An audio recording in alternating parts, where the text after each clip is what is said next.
Depuis le début de cette épidémie, nous avons été abreuvés de chiffres de toutes sortes. Rappelez-vous le croque-mort qui venait tous les soirs à 19h nous annoncer le nombre de morts de la journée. C'était assez impressionnant. Et ici, on nous annonce un tas de chiffres. Alors, les chiffres, ils ont toujours été plus extravagants les uns que les autres. Ils sont délirants le plus souvent. Alors, on va voir un peu ce que recouvrent ces chiffres. À peu près tous les chiffres sont faux, sont biaisés, manipulés. Et apparemment, ça gêne personne et personne ne va chercher ce qu'il y a derrière, va chercher ce qui se passe réellement.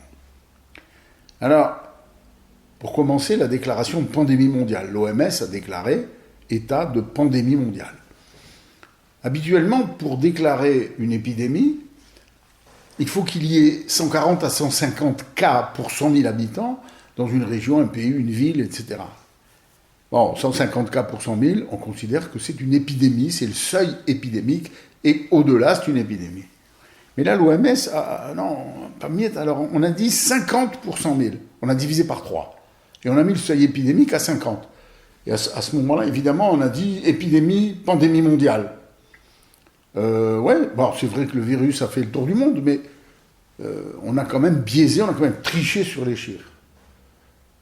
Et c'est valable pour la grippe, pour la gastro, pour n'importe quel virus respiratoire. Donc 50 pour 100 000. Alors on peut se demander à qui profite le crime, parce que derrière ça, il y a sûrement des choses, on ne sait pas lesquelles. Alors après, le nombre de malades. On nous dit, il y a autant, il y a machin. Aux informations, il y a quelques jours, on nous a annoncé qu'il y avait 2 300 000 cas depuis le début de l'infection en France. Bon, pourquoi pas. C'est tout à fait possible, probable même. Mais après, on nous dit, la mortalité, il y a eu 54 000 morts. Au cours du même journal télévisé, on nous dit, il y a eu 2 400 000 malades et 54 000 morts. Bon, sauf que la mortalité de la Covid, c'est les chiffres officiels de l'INSERM, entre 0,5 et 0,2%. Alors une petite règle de 3, et puis on constate que ça ne fait pas tout à fait 54 000. C'est comme quand le président a dit dans son discours il y a quelques semaines, si nous ne faisons rien, il y aura 400 000 morts. Bon, 400 000 morts, c'est beaucoup. Et règle de 3, niveau CM2, entre 0,2 et 0,5%, ça voudrait dire qu'il y a eu entre 80 millions et 200 millions de malades en France. Ce qui, pour un pays de 67 millions d'habitants, serait quand même un exploit assez exceptionnel. Mais c'est vrai qu'on a l'habitude de dire qu'impossible n'est pas français. Alors après, on nous dit qu'il y a 2 400 000 malades et 54 000 morts.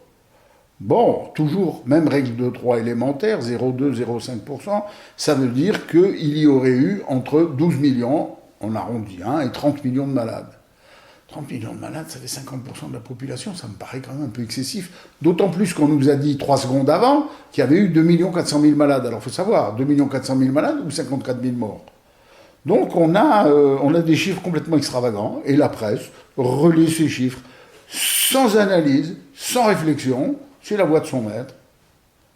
Et maintenant, nous sommes en présence non plus de la Covid-19 du début, mais d'un variant, d'un mutant, qui est plus contagieux, c'est-à-dire qui donne plus facilement qui passe plus facilement d'une personne à une autre, et qui est beaucoup moins sérieux. Et on pense que la mortalité aujourd'hui, elle est de 0,05%. Pas 0,5, mais 0,05. Alors je vous laisse faire une règle de 3 et vous verrez un peu où nous sommes, ce sera tout à fait extravagant.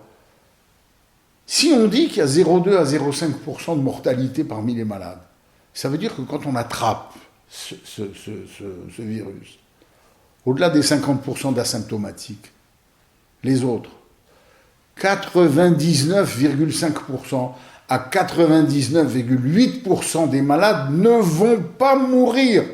Ils vont guérir rapidement, simplement, avec difficulté, en passant en réanimation peut-être pour les plus graves.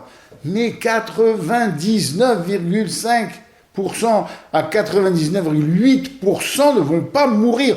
Or, on veut nous faire croire que la mortalité est terrible, qu'il va y avoir des dizaines de milliers de morts et que si on attrape ce virus, c'est absolument une catastrophe. Et comme toujours dans les épidémies, l'épidémie ne touche pas tout le monde, loin de là, que ce soit la grippe ou n'importe quoi. Ben, avec ce virus, au plus 5% de la population va être touchée. Ça veut dire que 95% des Français n'auront pas la maladie. Pas parce qu'il y a une immunité collective, on a inventé des tas de trucs. Non, tout simplement parce que chaque personne, chaque individu, en bonne santé, a en lui une immunité, l'immunité cellulaire qui est la première barrière qu'on a dès la naissance, qui est la première barrière contre les germes, et qui va nous protéger de ces virus. Donc, qu'est-ce qui se passe? Le virus arrive, on est résistant, et il s'en va, si j'ose dire, il change de sujet. Une maladie infectieuse, quelle qu'elle soit, est toujours la rencontre d'un microbe, d'un germe et d'un terrain, selon la belle formule de Claude Bernard, concurrent de Pasteur, et qui a été l'inventeur de la médecine expérimentale.